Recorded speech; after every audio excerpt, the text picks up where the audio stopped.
मग आशाच्याही आणि रेड्याच्या मुखातून त्यांनी काय केले, वेद बोलवून घेतले ज्ञानोबारायांनी. का? कारण की ती ज्ञानोबारायांची शक्ती होती आणि परिपाहे बीज शुद्ध अंगी बीज कोणाच्या होतं, त्या रेड्याच्या होतं, विद्वानांच्या नव्हतं म्हणून. आणि अशाच न्यायाने त्याच न्यायाने ज्ञानोबाराय जसं बोलवून घेतील त्याप्रमाणे बोलण्याचा फक्त प्रयत्न करायचा आहे, जास्त वाचाळपणा करायचा नाही. कारण की ज्ञानोबारायांचे शब्द आहेत, भगवान परमात्म्याची वाणी आहे. थोडंसं काही चिंतन मांडायचा प्रयत्न करणार आहे, अतिशय आपण शांतचित्ताने ऐकून घ्यावं एवढीच फक्त विनंती आहे. अनन्यश्चिंतयन्तो माम ये जना पर्युपासते तेषां नित्याभियुक्तानां योगक्षेमं वहाम्यहम. भगवान परमात्मा या श्लोकामधून आश्वस्त करतात, नवे नवे आश्वासन देतात की मी त्यांचा सांभाळ करतो, त्यांचा योगक्षेम मी चालवतो नाही वाहतो. वाहणं आणि चालवणं फरक आहे बरं का. वाहणं आणि चालवणं फरक आहे, थोडंसं आपण त्याच्याबद्दल नंतर बोलूया. पण भगवान परमात्मा या श्लोकामधून काय करतात, आश्वासन देतात. ज्ञानोबारायांच्या ओव्या जर ह्याच्यावरच्या पाहिल्या ना, अतिशय गोड अशा प्रकारच्या ज्ञानोबारायांच्या सगळ्या ओव्या काय आहेत, अतिशय गोड आहेत. जर आपण बघायला गेलं 8 ओव्या ह्याच्यावरती आहेत, 8 ते 9 ओव्या आहेत ह्या श्लोकावरती, आणि अतिशय सगळ्यात गोड ओव्या आहेत. अनन्यता पहिला शब्द ज्या श्लोकात आहे की अनन्यश्चिंतयन्तो माम, अनन्यः चिंतयन्तो माम, यः तो माम ये जना पर्युपासते. जो माझी भक्ती अनन्यतेने करतो, अशा प्रकारचा. अनन्यतेने भक्ती करतो म्हणजे नक्की काय करतो, मध्ये काय म्हणा काय आणि संसारामध्ये म्हणा काय, अनन्यता अतिशय आवश्यक असणारी आहे. आपण सगळे सांसारिक आहोत. पहिलं संसाराचं बघूया, नंतर आपण परमार्थाकडे येऊया. मला सांगा, संसारामध्ये अनन्यता गरजेची आहे की नाही? गरजेची आहे, बरोबर. कशी गरजेची आहे? संसार करत असताना आपलं जे काही कर्तव्य आहे त्या कर्तव्याशी आपण अनन्य राहिलं पाहिजे. नवे गीतेची सुरुवातच ही अनन्यतेने सुरुवात झालेली आहे.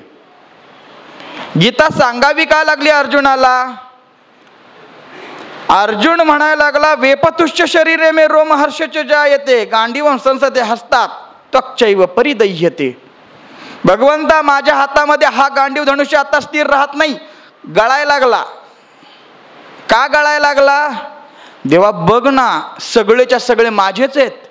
अरे मारायचं कोणाला आणि कशाला मारायचं? अर्जुनाच्या मनामध्ये मोह निर्माण झाला आणि अर्जुन आपल्या कर्तव्यापासून च्युत व्हायला लागला. भगवंताने त्याला काय केलं, त्यानंतर गीतेचं काय केलं, गीता सांगितली. कशासाठी? की तुझं कर्तव्य काय आहे हे लक्षात घे. आतापर्यंत तुला वाटत नव्हतं का? मला सांगा, महाभारतीय युद्ध काय एका दिवसामध्ये ठरलं का? चला उद्या आपण युद्ध करायचं, चला निघा युद्धाला, असं ठरलं का? नाही. अर्जुनाला माहिती नव्हतं का कौरवांच्या बाजूने कोण कोण आहेत? ते सगळे माहिती होते. कौरव माहिती होते, कर्ण माहिती होता, आचार्य सगळेच्या सगळे आहेत, भीष्माचार्य आहेत, द्रोणाचार्य आहेत, कृपाचार्य आहेत, हे सगळेच्या सगळे आहेत. हे का अर्जुनाला अगोदर माहिती नव्हतं का? सगळं अगोदर माहिती असताना समोर गेल्यानंतर अर्जुन मात्र आपल्या कर्तव्यापासून च्युत व्हायला लागला आणि भगवंताने त्याला काय केलं, आठवण करून दिली, तू तुझ्या कर्तव्याबरोबर अनन्य राहिलं पाहिजेस. आता तुझं दुसरं कर्तव्य नाही. दया हा गुणधर्म चांगलाच आहे. अहिंसा म्हणून आपण जे नाचत असतो, ती अहिंसा ही केलीच पाहिजे. पण प्रत्येकाच्या ठिकाणी असणारी अहिंसेचा जो व्याख्या आहे, ती अहिंसेची व्याख्या ही वेगवेगळी आहे. सगळीकडेच अहिंसा म्हणजे सगळ्यांना सोडून देणं पाहिजे असं नाही. उदाहरण जर सांगायचं झालं तर आपल्याला पाहता येईल, लढाईला गेलेले, आपल्या सीमेवरती आपले रक्षण करणारे सगळेच्या सगळे जवान आहेत, आणि त्यांनी जर अहिंसा परमो धर्म ह्याचं पालन करायला सुरुवात केली, एक तरी भारतीय शिल्लक राहील का? शिल्लक राहणार नाही. का? कारण की त्यांच्या ठिकाणची अहिंसा म्हणजे त्यांना मारणं हीच त्यांची अहिंसा आहे.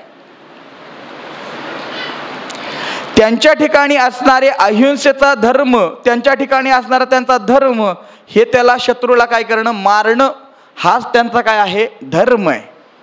त्यामुळे अहिंसा जशी वेगवेगळ्या प्रकारे येते, त्याप्रमाणे दया उत्पन्न झाली अर्जुनाच्या मनामध्ये. भगवंत बोलले आत्ता दयेचा काही उपयोग नाही. बाकीच्या वेळेस तू म्हटलं असता दया करावी तर ठीक होती. रणांगणामध्ये उभा आहेस आणि रणांगणामध्ये उभा असताना दयेला काही स्थान नाही. समोर असणारा शत्रू आहे आणि शत्रूला मारलंच पाहिजे. ज्याच्या ज्याच्या हातामध्ये धर्मयुद्ध होतं बरं का, ज्याच्या हातामध्ये धनुष्यबाण आहे, ज्याच्या हातामध्ये शस्त्र आहे, त्या प्रत्येकाला मारलं पाहिजे. त्या प्रत्येक शत्रूला मारलंच पाहिजे अशा प्रकारचा नियम होता. पण ज्याच्या हातामध्ये शस्त्र नाही, निशस्त्र आहे, त्याला मात्र काय केलं जायचं? सोडलं जायचं. किंवा शस्त्र घेईपर्यंत, तो तयार होईपर्यंत त्याच्याबरोबर कोणी युद्ध करायचं नाही. आणि त्यावेळेचा एक नियम होता की जर एखादा जर घाबरला, त्याने काय करावं? दातामध्ये एखादी गवताची काडी धरावी आणि काडी धरून काय करावं? समोर यावं. म्हणजे मी काय झालोय, मी घाबरलेलो आहे, मी लढाई करू शकत नाही. त्याच्यावरती कोणीही कोणत्याही प्रकारचा त्याच्यावरती वार करत नव्हतं, शस्त्र उगारत नव्हतं. अशा प्रकारचं धर्मयुद्ध अर्जुनाला सांगण्याकरताच काय केलं? भगवंताने गीतेचं निर्माण केले. नवे नवे अर्जुनाचे निव्याजे, प्रकाशोणी श्री गीता राजे, जगा एवढे थोर संसारा एवढे थोर ओझे, फेडिले जगाचे. अशा प्रकारचे श्रोते असतील ना, तर इथे बसून बोलायला काही अवघड नाही बरं का.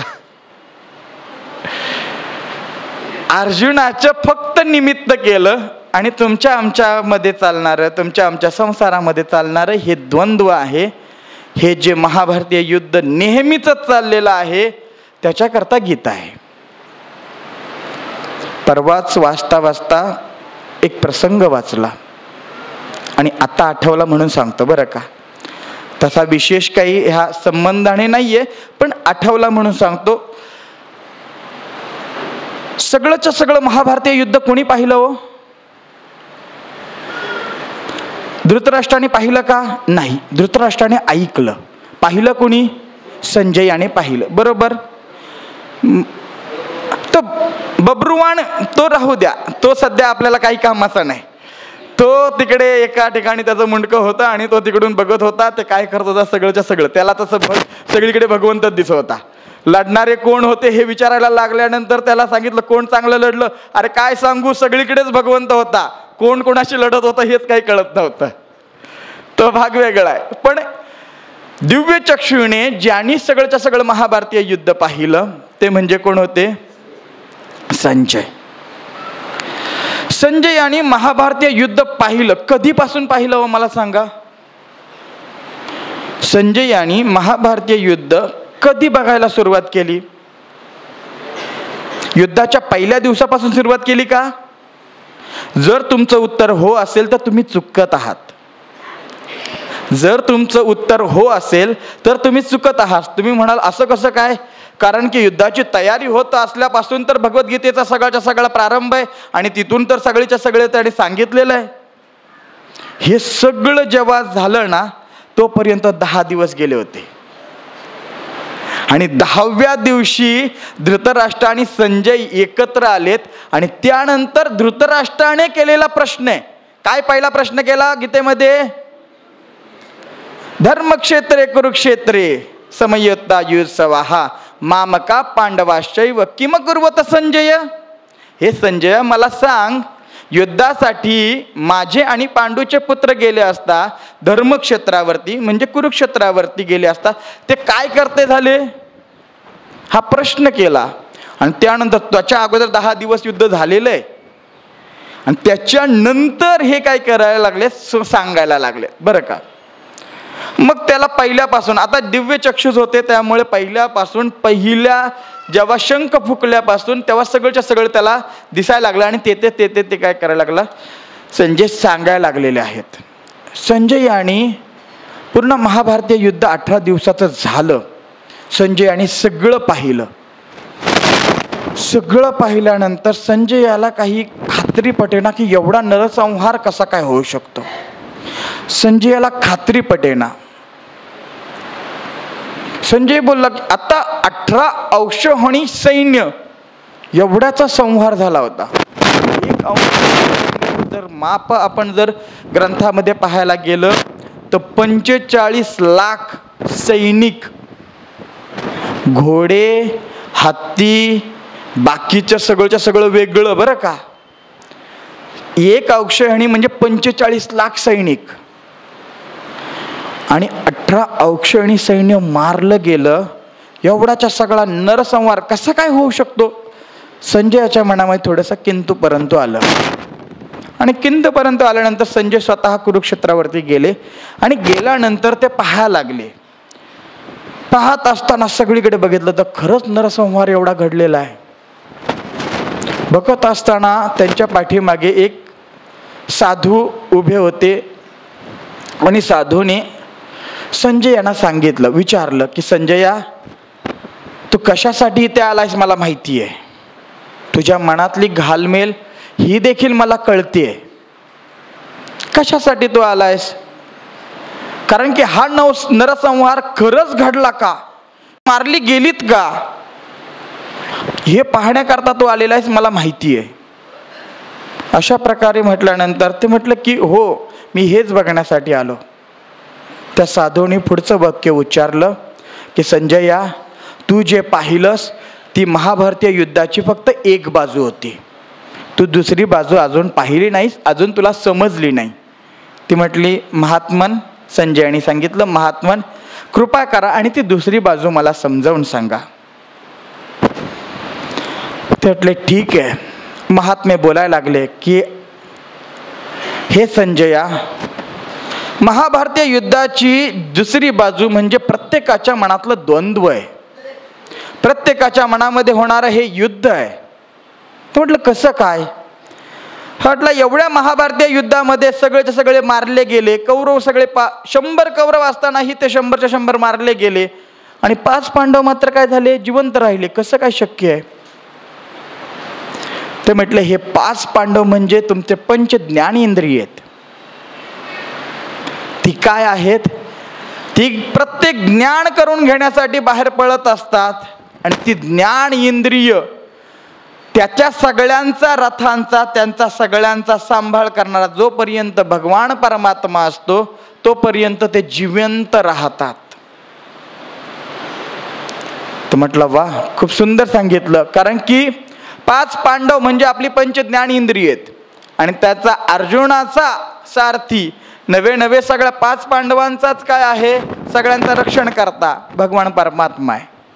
आणि भगवान परमात्मा त्यांचं रक्षण करणारा असल्यामुळे ते काय राहिले, जिवंत राहिले. जोपर्यंत तुम्ही भगवान परमात्म्याची शरणागती पत्करता तोपर्यंत तुमचे ज्ञानेंद्रिय तुमच्या ताब्यात राहतात, नवे जिवंत राहतात. नाहीतर ते जिवंत राहू शकत नाही. तर म्हटलं की मग हे कौरव एवढे सगळे होते, 100 कौरव होते, ते म्हणजे काय. त्यांनी सांगितलं आपल्या आजूबाजूला असणारे सगळे गुण दोष हे सगळेच्या सगळे कौरव आहेत. सगळे कौरव आहेत. ते 5 इंद्रियांवरती प्रत्येक वेळेला काय करणार, प्रत्येक वेळेला त्यांच्यावरती हमला करणार, प्रत्येक वेळेला त्यांचे शत्रुत्व करणार, प्रत्येक वेळेला त्यांना जिंकण्याचा प्रयत्न करणार. आणि हे द्वंद्व चालूच असणार. जोपर्यंत भगवान परमात्मा आहे तोपर्यंत मात्र त्यांचं काही चालत नाही. तोपर्यंत ते सगळेच्या सगळे हारतात. म्हटलं हे ठीक आहे, पण कर्ण जो होता तो कर्ण यांचाच भाऊ होता ना. 5 पांडवांचा मोठा भाऊ कर्ण होता. तो कर्ण म्हणजे काय. तर म्हटलं कर्ण म्हणजे इच्छा आहे. इच्छा काय आहे, कोणत्याही ज्ञान इंद्रियाला कधी बाहेर जावंसं वाटतं, जोपर्यंत इच्छा निर्माण होत नाही तोपर्यंत कुठल्या ज्ञानेंद्रियाला कुठेही जावंसं वाटत नाही. कुठलाही उपभोग घेऊसा वाटत नाही. त्यामुळे अगोदर येणारे जे काय आहे ते काय आहे, इच्छा आहे. आणि सगळ्यांच्या अगोदरचा कोण आहे, कर्ण आहे, म्हणून तो इच्छा आहे. मग त्याला का मारावं लागलं? कारण की इच्छा अशी आहे, इच्छा जोपर्यंत भगवंताची इच्छा म्हणून राहते तोपर्यंत जिवंत आहे. भगवंताला सोडून जोपर्यंत ती जर द्वेषांकडे गेली, अवगुणांकडे गेली, अवगुणांचा आणि इच्छेचा जर मिलाप झाला तर त्याला मारावंच लागतं. म्हणून कर्णाला मारावं लागलं. ते म्हटले ठीक आहे, एवढं तर कळालं, पण एवढे मोठे मोठे महात्मे, अरे भीष्माचार्य ज्यांचं नाव पडलं, गंगानंदन असणारे देवव्रत नामधारक, भीष्म प्रतिज्ञा केली म्हणून त्यांचं नाव भीष्माचार्य पडलं, त्यांना मारावं लागलं. द्रोणाचार्य ज्यांनी सगळीच्या सगळी विद्या सगळ्यांना दिली त्यांना मारावं लागलं.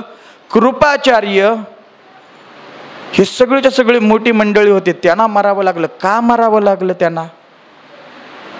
महात्म्याने अतिशय गोड उत्तर दिलं की दोषांबरोबर कितीही मोठी व्यक्ती असू द्या, कितीही चांगला गुण असू द्या, तो जर दोषाबरोबर गेला की त्याला मरावंच लागतं. बघा ना, एखाद्याकडे 100 दोष असतील आणि 2-4 चांगले गुण असतील, कोण त्याच्यावरती, आपण त्याच्याकडे बोट दाखवताना त्याचे गुण बघतो का? नाही, आपण काय दाखवतो, त्याचे दोषच दाखवतो, दोषच दाखवतो. त्यामुळे त्यांना मरावं लागलं. संजयाने ते सगळंच्या सगळं ऐकलं आणि संजयाला खरा मतीचा अर्थ कळाला की भगवंताने जे काही युद्ध केलं ते युद्ध तर केलंच, खरंच आहे, पण त्याच्या पाठीमागचा भाव हा अतिशय वेगळा आहे. संसारा एवढे थोर बोझे फेडिले जगाचे, याच्यासाठी बोललो बरं का. तुमचं आमचं भगवद्गीता काय आहे, तुमच्या आमच्या नित्य द्वंद्वाची काय आहे, उजळणी करणारी, नित्य द्वंद्वाचे प्रश्न सोडवणारी भगवद्गीता आहे. भगवद्गीतेमध्ये कधीही कुठलाही प्रश्न भगवंताला विचारला त्याचं उत्तर भगवद्गीता आपल्याला देतेच देते. आणि अशा प्रकारच्या भगवद्गीतेमध्ये अर्जुन जेव्हा आपल्या कर्तव्यापासून बाजूला जात होता तेव्हा अनन्यतेचं सांगत असताना भगवंताने ही गीता सांगितली. इथून मी आलो होतो. अनन्यता अतिशय गरजेची आहे. संसारामध्ये अनन्य राहणं गरजेचं आहे, हे मी सांगत असताना सांगितलंय. एवढं सगळं तिथून सांगितलं बरं का. कसं काय अनन्य असणं गरजेचं आहे? बघा ना, आपलं जे नातं टिकतं ते कशावरती टिकतं? अनन्यतेवरती टिकतं. मुलाने बापाबरोबर अनन्य राहिलं पाहिजे की नाही? राहिलं पाहिजे. पत्नीने पतीबरोबर अनन्य राहिलं पाहिजे की नाही? राहिलं पाहिजे. फक्त पत्नीनेच का राहिलं पाहिजे? पतीने पण पत्नीबरोबर अनन्यच राहिलं पाहिजे. आणि जोपर्यंत आपल्या नात्यांमध्ये अनन्यता आहे तोपर्यंत आपले नाती काय आहेत? टिकून आहेत. आणि एकदा का नात्यांमधील न अन्य आणि अन्य कोणीतरी यायला लागलं की मग समजायचं नात्यांमध्ये दुरावा निर्माण व्हायला लागलाय. अनेक नाती आज संपत चाललेली आहेत. त्याचं एक कारण आहे की अन्य कोणीतरी आलं म्हणून काय होतोय? दुरावा होत चाललाय. आता अन्याकडे बघण्याची दृष्टी थोडीशी आपण बदलली पाहिजे. आता घराघरातले संवाद संपत चाललेत. का? कारण की अन्य कोणीतरी आलेला आहे. प्रत्येकाच्या घरामध्ये अन्य कोणीतरी आलेला आहे. स्पष्टच बोलायचं झालं तर एक 5-6 इंचाचं यंत्र जे आहे ते यंत्राने बोलणं संपवलंय. प्रत्येक घरातलं बोलणं संपवलंय. घरामध्ये उंबरड्याच्या आतमध्ये पाय टाकल्यानंतर आपल्या घरामध्ये काय चाललंय ह्याच्याकडे आपलं लक्ष नसताना आपण फक्त आणि फक्त आपले डोळे काय करतोय? त्याच्यामध्ये घालवतोय आणि ते आपण आपलं चालू आहे. संवाद संपत चालला. त्याच्याबरोबर अनन्य राहिलो, दुसऱ्यांची काय झालं? नातं तुटलं. म्हणजे संसारामध्ये अनन्यता गरजेची आहे, तशी परमार्थामध्ये अनन्यता गरजेची आहे. अनन्यता गरजेची एवढी आहे की परमार्थामध्ये एकदा का अनन्यता आली की त्या परमार्थाचं मध्ये दुसरं काही शिल्लक राहत नाही.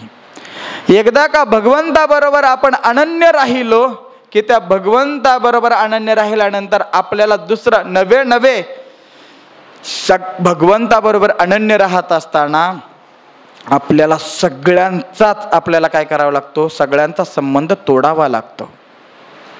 सगळ्यांचा म्हणजे आपल्याला सांसारिक संबंध सगळेच तोडावे लागतात. तुम्ही म्हणाल मग काय, बापाला बाप म्हणायचं नाही का, मुलग्याला मुलगा म्हणायचं नाही का, बायकोला बायको म्हणायचं नाही का, अशा प्रकारचे सगळे संबंध तोडून काय करायचं, एकांतात जाऊन राहायचं का?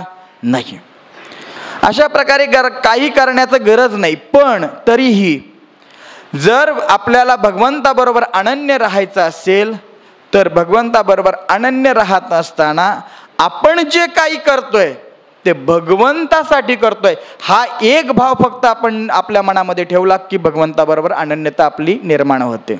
बघा, अगदी साधं बोलायचं जर झालं तर भगवंताबरोबर अनन्य राहत असताना सकाळी उठल्यानंतर त्या भगवंताच्या कृपेने मी उठलो म्हणून भगवंताचं दर्शन करावं.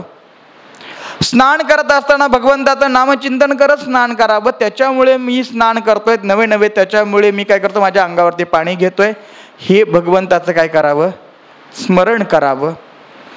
जर एखादी माता माऊली स्वयंपाक करत असेल तर हा स्वयंपाक मी करते असं नाही, तो भगवान परमात्मा माझ्याकडून करून घेतोय. तर भगवान परमात्म्याचं चिंतन करत करत आपण स्वयंपाक करावा. ह्या सगळ्या प्रपंचाचा भार मी एकटाच वाहतो असं पतीने वाटून घेऊ नये. त्या भगवंताचं कार्य म्हणून मी जे सगळंच्या सगळं करतोय असं जर आपण वाटून घेतलं आणि त्या भगवंताला सगळंच्या सगळं आपण वाहिलं तर आपण त्या भगवंताबरोबर अतिशय चांगल्या प्रकारे अनन्य राहू शकतो. बघा, भगवंताबरोबर अनन्य राहण्याकरता बाकीचं सगळंच्या सगळं सोडावं लागतं असं नाही. सोडत असताना आपण त्याच्यातली माया काढून टाकणं एवढंच फक्त गरजेचं आहे. कबीरदासजींना जेव्हा एक साधक त्यांच्या जवळ आले आणि सांगितलं की मला परमार्थ करायचा आहे, कसा परमार्थ करू? कबीरदासजींनी अतिशय सुंदर प्रकारे प्रात्यक्षिक करून दाखवलं. सगळ्यांना ज्ञात आहे. कबीरजी काय करत होते, झाडं लावत होते. झाडं लावत असताना त्याने प्रात्यक्षिक करून दाखवलं की एक काय केलं, एक झाड उपटलं, एका वाफ्यातून उपटलं आणि काय केलं, दुसऱ्या वाफ्यामध्ये नेऊन लावलं. साधकाला म्हटलं की दिलं मी तुझं उत्तर. साधक म्हटलं मला काही कळालं नाही. कसं काही कळालं नाही? तर म्हटलं तुम्ही फक्त एका वाफ्यातून एक झाड काय काढलं, दुसऱ्या वाफ्यामध्ये नेऊन लावलं, हे मला काही कळालं नाही. तर म्हटलं हाच परमार्थ आहे. एवढंच परमार्थ म्हणजे बाकी काही नाही. एवढंच केलं म्हणजे परमार्थ आहे. तर म्हटलं म्हणजे काय करायचं नक्की? कबीरजींनी सांगितलं की बस यहाँ से उखाड़ना वहां पे लगाना, हो गया परमार्थ. संसारातून मन काढायचं, गेलेले निघून गेलेले त्यानंतरचा चालला त्यांचा संसार, पण त्यातला एक भाव जो होता तो मात्र भगवत भक्त होता. त्याला भगवंताशिवाय बाकीचं काही करणं त्याला रुचत नव्हतं, काही आवडत नव्हतं. तर काय करायचं, त्यांची एक दिनचर्या असायची. सकाळी उठायचं, नदीच्या किनाऱ्यावरती जायचं, गंगेच्या किनाऱ्यावरती जायचं, भगवद्गीता काढायची आणि भगवद्गीतेचं पारायण करत बसायचं. दुपारी भगवद्गीतेचं पारायण झालं की यायचं, खायचं, थोडा वेळ आराम करायचा, पुन्हा जायचं, पुन्हा आवर्तनं करायची, भगवद्गीतेचं पारायण करायचं. अशा प्रकारची त्यांची चाललेली नित्याची पारायणं. आणि अशा प्रकारे पारायण चालत असताना बाकीचे भावांपेक्षा भावजाईत जास्त म्हणा कुरकुर करायला लागल्या. म्हणायला लागल्या तुमचा बारका भाव जो आहे तो काहीच कमवत नाही, फक्त देवदेव करत असतो. खायला त्यांचे 2 जण, कमवायला मात्र आपणच फक्त. सगळेच बोलायला लागले त्यांना. त्यामुळे प्रत्येकाने ठरवलं की आपल्या ज्या काही हिस्से आहेत आपण वाटण्या करूया. प्रत्येकाने 4ही भावंडांनी काय केल्या, वाटण्या केल्या. प्रत्येकाच्या हिश्श्याला जे जे आलं ते त्यांनी घेतलं. घेतल्यानंतर ह्या दोघांच्या हिश्श्याला काहीतरी आलं, थोडंसं छोटं मोठं घर, काही भांडीकुंडी, थोडा पैसा अडका, काही जमीन वगैरे काही असेल ते आलं. आता आपण विभक्त झालेलो आहोत, आपण काहीतरी कमवायला पाहिजे. काही नाही, तर भगवंतावरती भार घातलाय. तो का म्हणे घालू तयावरी भार, वाहू हा संसार देवा पायी. त्या भगवंतावरती भार घातला, जसं काय होईल तसं. तुका म्हणे भार घातली यावरी, होईल कैवारी नारायण. तर भगवंतावरती भार घातला. भगवंतावरती भार घातल्यानंतर त्यांची तशी पारायण चालू आहेत. सकाळी जायचं गंगेवरती गेल्यानंतर ते आपण पारायण करायची, दुपारी यायचं, खायचं आणि पुन्हा आराम करायचा, पुन्हा गंगेवरती जायचं, पुन्हा काय करायचे, पारायण करायचे. अनेक दिवस हेच चाललं. घरातला पैसा होता, पैसा येण्याचं काही साधन नाही, जाण्याचं मात्र साधन होतं. घरामध्ये खायला लागायचं ते सगळंच्या सगळं आणावं लागत होतं, कोणी काही फुकट देणारं नव्हतं. त्यामुळे त्याने काय केलं, सगळंच्या सगळे घरातले पैसे संपायला लागले. घरातली स्त्री असते, तिला विचारावं काटकसर म्हणजे काय असतं ते.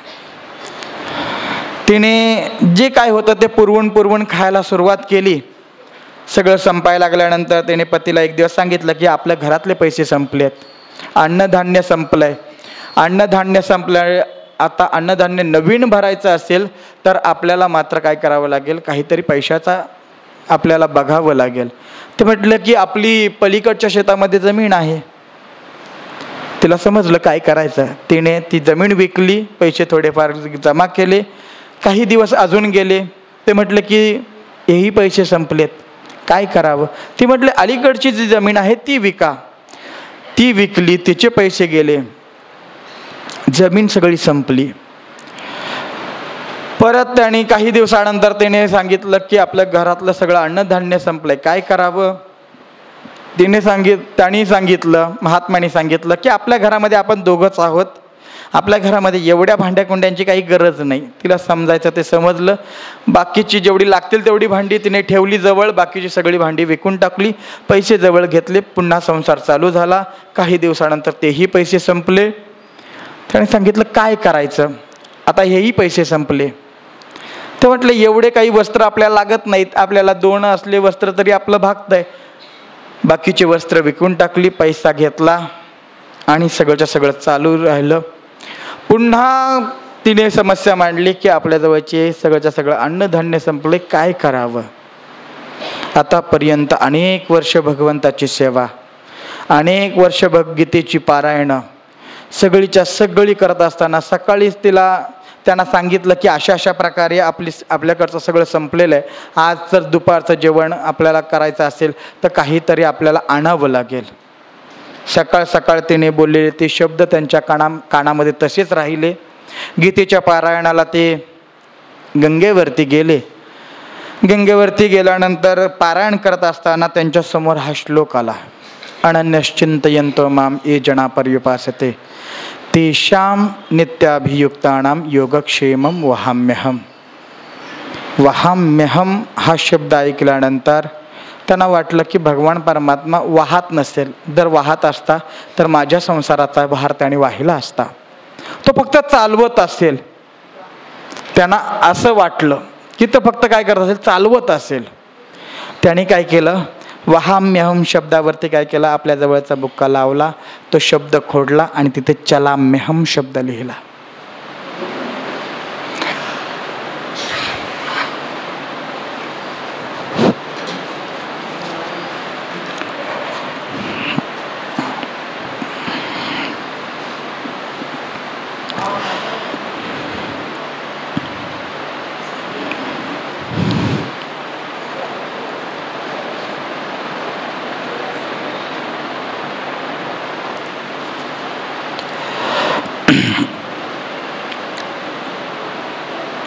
आपण जेव्हा परमार्थ करत असतो, अनेक वेळेला आपल्याही संसारामध्ये अडचणी येतात.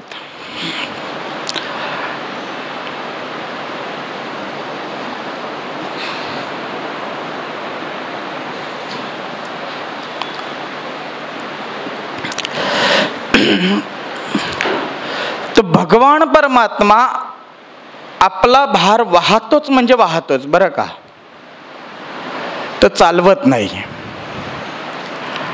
त्या महात्म्याला वाटलं की तो चालवत असेल. त्यांनी जो शब्द खोडला होता भगवंताला ते आवडलं नाही की आपण आपल्या भक्ताची इच्छा पूर्ण करू शकलो नाही. भक्त आपला एवढा संकटात असताना घरदार सगळं विकण्याच्या जरी एवढा ह्याच्यावरती आला तरी आपण ते चालवू शकलो नाही. भगवंताला खंत वाटली. भगवान परमात्मा एक घोडा घेतला भगवान परमात्माने, त्याच्यावरती 2 बोरी अशा रत्नाच्या भरलेल्या, खचून भरलेल्या अशा प्रकारच्या रत्नाच्या गोणी काय केल्या, टाकल्या आणि भगवान परमात्मा घोडा घेऊन संध्याकाळच्या वेळेस तिथे आले, त्याच्या घराजवळ आले. ती माता माऊली एकटीच होती आणि एकटी असताना तिला म्हटलं की गुरुजींनी मला तुमच्याकडे पाठवलेलं आहे. ते म्हटलं गुरुजींनी म्हणजे कोणी? ती म्हटलं की आमचे गुरुदेव. त्यांनी नाव सांगितलं आणि म्हटलं की त्यांनी पाठवलेलं आहे आणि हे काही दिलेलं आहे ते उतरून घ्यायला सांगितलेलं आहे. ते म्हटलं असं नाही, ते आले असते त्यांच्यासमोर तुम्ही उतरवून ठेवलं असतं तर बरं झालं असतं, मला त्याचं काय अडचण नाही. पण त्यांनी असं कोणाला सांगितलंय असं मला काही सांगितलं नाही की असं कोणीतरी शिष्य येईल. आणि आतापर्यंत त्यांनी कोणाला शिष्य केलंच नाही, माझ्या तर ओळखीचं कोणी अशा प्रकारचं शिष्य नाही.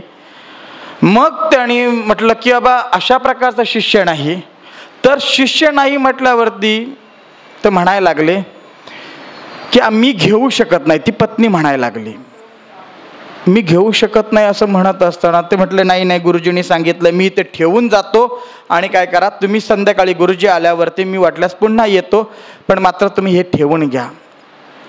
संध्याकाळी येत असताना महात्मा आले आणि आल्यानंतर त्यांनी ती गोण्या बघितल्या, तो घोडा बघितला. पत्नीला विचारलं हे काय आहे? तर म्हटलं तुमचा कोणीतरी एक शिष्य आला होता आणि त्या शिष्याने काय केलं, हे दिलेलं आहे आणि गुरुजींनी दिलंय म्हणून सांगितलं, तुम्ही दिलं होतं का असं? ते म्हटलं नाही, मी असं काहीच दिलं नाहीये. ते म्हटलं मग हे दिलंय कोणी? बघितलं उघडून तर सगळीच्या सगळी रत्न भरलेली होती. महात्म्याच्या डोळ्यातून टचकन पाणी आलं. महात्म्याला वाटलं की आपण जो दुपारी अपराध केला, भगवान हा आपला योगक्षेम चालवतो की वाहतो ह्याच्यावरती जी शंका आपण घेतली, त्याच्यासाठी भगवंताने हे सगळ्याचं सगळं आणून दिलेलं आहे. ते म्हटलं अजून काय बोलला तो? तो म्हटला की मी संध्याकाळी येतो. ते सगळ्याच्या सगळी रत्न तिथे बाजूला काढून ठेवली आणि बाजूला काढून ठेवल्यानंतर पानं वाढली आणि त्यांनी संकल्प केला जोपर्यंत भगवान परमात्मा येत नाहीत तोपर्यंत कोणीही अन्न ग्रहण करणार नाही. भगवान परमात्म्याला यावं लागलं आणि भगवान परमात्मा आल्यानंतर भगवान परमात्म्याने त्यांना मिठी मारली आणि सांगितलं उशीर केला मी, एवढी परीक्षा बघायला नाही पाहिजे होती, पण उशीर झाला माझ्याकडून, मला माफ करा. ते म्हटलं देवा अपराधी खरा मी आहे, तुमच्या वचनावरती मी विश्वास ठेवला नाही. वहाम्यहम मी शब्द खोडला, चला म्यहम लिहिला, मी अपराधी आहे. त्यावेळेस त्याने ते पुसलं आणि वहाम्यहम हा शब्द पुन्हा प्रस्थापित केला. एकदा का भगवंताचा आपण अनन्य झालो की तो भगवान परमात्मा सगळंच्या सगळं आपल्यासाठी करतो, सगळं करतो. अनेक संतांची उदाहरणं जर आपण पाहायला गेलं तर अनेक उच्च नीच काही नेणे भगवंत ह्या एक अभंग पाहिला तरी आपल्याला कळतं की भगवान परमात्मा काय काय करतो. आणि अशा प्रकारच्या भगवंताची आपल्यावरती जर कृपा व्हावी अशी जर आपल्याला वाटत असेल तर आपण त्या भगवान परमात्म्याची अनन्यतेने भक्ती केली पाहिजे. अनन्यतेने म्हणजे दुसरं तिसरं काही नाही, अनन्यतेने म्हणजे भगवंत एकच आहे आणि तोच माझा उद्धार करता आहे एवढं ठरवून आपण जर भगवंताची भक्ती केली तर आपला परमार्थ सफल झाला असं आपल्याला म्हणता येईल. पुंडलिक वरदा हरिविठ्ठल श्री ज्ञानदेव तुकाराम विठ्ठल विठ्ठल विठ्ठल विठ्ठल विठ्ठल विठ्ठल विठ्ठल. पुंडलिक वरदा हरिविठ्ठल श्री ज्ञानदेव तुकाराम. पंढरीनाथ भगवान की जय. बाबुली ज्ञानेश्वर महाराज की जय. जगद्गुरु तुकाराम महाराज की जय. आता विश्वात्मके देवे येणे वाग्यज्ञ तोषावे, तोषोणी मद द्यावे पसाय दानहीन. जे कळांचे व्यंकटी सांडो तया सत्कर्मी रती बाडो भूता परस्परे पडो मैत्र जीवांचे दुरितांचे तिमिर दावो विश्व स्वधर्म सूर्य पाहो जो जे वांछिता सकळ मंगळी ईश्वर दिष्टांची मांदी आली अनभरत भूमंडळी भेटो तयावता चला कल्पतरूंचे आरव चेतना चिंतामणीचे गाव बोलते जे अर्णव पियुषांचे चंद्रमेज अलांछण मार्तंड जे तापहीन ते सर्वाई सदा सज्जन सोयरे होतो किंबहुना सर्व सुखी पूर्ण होऊनी तिणी लोकी भजिजो आदि पुरुषी अखंडित आणि ग्रंथोपजीविये विशेष लोकीये दृष्टा दृष्ट विजय ओवावे जे एत म्हणे श्री विश्वेश्वराव आहोईल दान बजावो येणे वरी ज्ञान देव सुखिया झाला येणे वरी ज्ञान देव सुखिया झाला येणे वरी ज्ञान देव सुखिया झाला मौली ज्ञानेश्वर महाराज की जगद्गुरु तुकाराम महाराज की जय।